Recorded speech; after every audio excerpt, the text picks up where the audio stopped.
Hello दोस्तों, welcome back to my YouTube channel. Candles pattern के एक और वीडियो में आपका एक बार फिर से स्वागत है। आज की वीडियो में हम बात करने वाले 3 ब्लैक क्रॉस कैंडल पैटर्न के बारे में। जैसा कि यहाँ आप जो है चार्ट पर देख सकते हैं, मैंने 3 कैंडल्स पैटर्न जो है वो ड्रॉ करके रखा है। आज हम इसी के बारे में बात करने वाले हैं और इस बारे में बात करने वाले हैं कि मार्केट में ये किस तरह से यूज कर सकते हैं और इस कैंडल्स पैटर्न का यूज करके हम किस तरह से एक ह्यूज प्रॉफिट जो है वो अर्निंग कर सकते हैं। सबसे पहले हम बात करते हैं कि ये किस तरह से मार्केट में जो है चार्ट पे ड्रॉ होता है और वो किस तरह से हम इसे जो है एक ट्रेड ले सकते हैं, एक प्रॉफिटेबल ट्रेड इसे हम ले सकते हैं। सबसे पहले बात याद रखिएगा, मार्केट कभी भी वो अप ट्रेंड से अप ट्रेंड पे जाता हुआ फिर जाएगा और जब उसके बाद अप ट्रेंड होने के बाद एक रेजिस्टेंस लेवल जो होता है वो लेता है, उसके बाद ये जो है हमारा ये 3 ब्लैक क्रॉस कैंडल्स पैटर्न जो है वो ड्रॉ होता है। और जैसे ये ड्रॉ होगा हम समझेंगे कि एक मार्केट जो वो नीचे की साइड में बड़े मूव के लिए तैयार है। ठीक है, तो ये हम जो है बात को याद रखना है, सबसे बड़ी चीज इसमें यही है। उसके बाद जैसा कि मार्केट देख सकते हैं, जैसे कि यहाँ पे मार्केट पहले अप ट्रेंड पे का साइन देखते हैं जैसे दिया हुआ है यहाँ पर, और मार्केट सबसे पहला जो है वो अपना कैंडल्स पैटर्न बनाता है। तो हमेशा याद रखिएगा जो सेकंड हमारा कैंडल्स पैटर्न होगा उसमें 2 चीज मात्र फॉलो करना है। जो सेकंड होगा वो पहले का हाई ब्रेक नहीं करेगा और दूसरी चीज वो ये होगा कि इसका 50% जो है वो क्लोजअप देगा। अभी मैं आपको बताने वाला हूँ कि ये जो 3 कैंडल्स पैटर्न ड्रॉ होता है बेरिश यानी ब्लैक कैंडल्स पैटर्न, ये किस किस तरह से ड्रॉ होता है वो मैं अभी आपको बताने वाला हूँ। पहले इसे समझते हैं और इसके बाद नेक्स्ट वही देख सकते हैं, lower close and lower close. मतलब नीचे की साइड जो क्लोजिंग जो है आपका एक ट्रेंड लाइन के हिसाब से नीचे की साइड जो क्लोजिंग देना चाहिए, यानी ऐसा नहीं कि क्लोजिंग दे ये ऊपर की साइड तोड़ दे तो फिर नहीं एक मूव मिलेगा।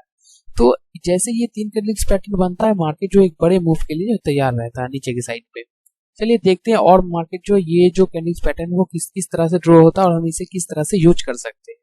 तो जो दोस्तों जैसे कि यहाँ पर देख सकते हैं मार्केट जो मतलब मैंने कहा था कि जो ये 3 ब्लैक क्रॉस है ये किस किस तरह से मार्केट जो चार्ट पे है ड्रॉ होता है। तो ये बेसिकली ये 3 तरह से जो है मार्केट में जो है चार्ट पैटर्न पे वो ड्रॉ होता है। तो देखिए सबसे पहला क्या था, जैसे कि मैंने पहला बताया था कि हमारा जो हाई को वो रिस्पेक्ट करेगा, हर बार रिस्पेक्ट करेगा और जो लोअर एक हाई बनाएगा। जो पहला कैंडल होगा उसका जो 50% जो हमेशा जो क्लोजिंग देता हुआ मतलब कि 50% को टच करेगा या फिर क्लोजिंग देता हुआ ये मार्केट जो है और नीचे की साइड जो है लो को हमेशा तोड़ता रहेगा। तो इस तरह से भी बनता है पहला, ये फर्स्ट है।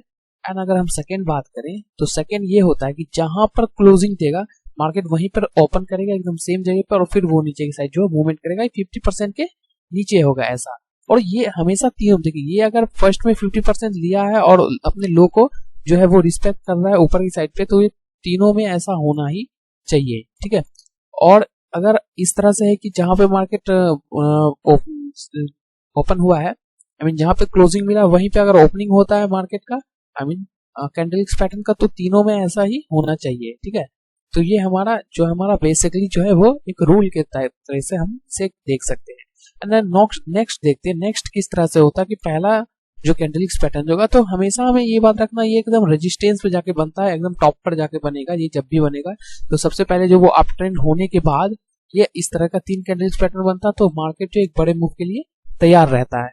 नेक्स्ट अगर हम बात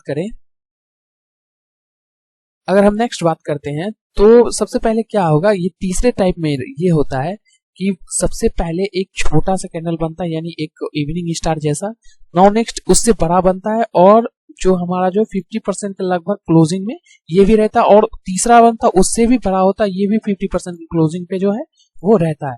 तो ये अब तीनों बात याद रखिएगा, ये मोस्ट इंपोर्टेंट थिंग है इस सब में कि सबसे पहला क्या था कि हमारा जो वो 50% देगा और ऊपर की साइड जो है वो रिस्पेक्ट करता है लो को। ठीक है, तो एक ट्रेंड लाइन के जैसा यहाँ पे हम ड्रॉ कर सकते हैं। तो ऐसा होगा और 50% क्लोजअप देगा, 3 रेड कैंडल बनेगा और हमेशा ये रेजिस्टेंस यानी कि एक अप ट्रेंड होने के बाद ये डाउन ट्रेंड पे ऐसा बनेगा।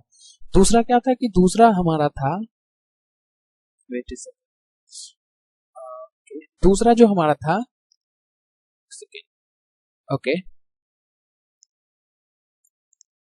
तो दूसरा हमारा इस तरह से था, जैसे यहाँ हम देख सकते हैं कि जहां पर मार्केट जो कैंडल जो है वो क्लोजिंग देता है वहीं पर एक नेक्स्ट जो है कैंडल हमारा वो ओपनिंग हो जाता है, और ओपनिंग होने के बाद तीसरा भी वही होगा जहां पे क्लोजिंग दिया वहीं ओपनिंग जो है हो जाता है। ऐसा नहीं, इस में ऐसा होना चाहिए कि 50% के हमेशा तीनों जो है वो नीचे ही रहेगा, 50% के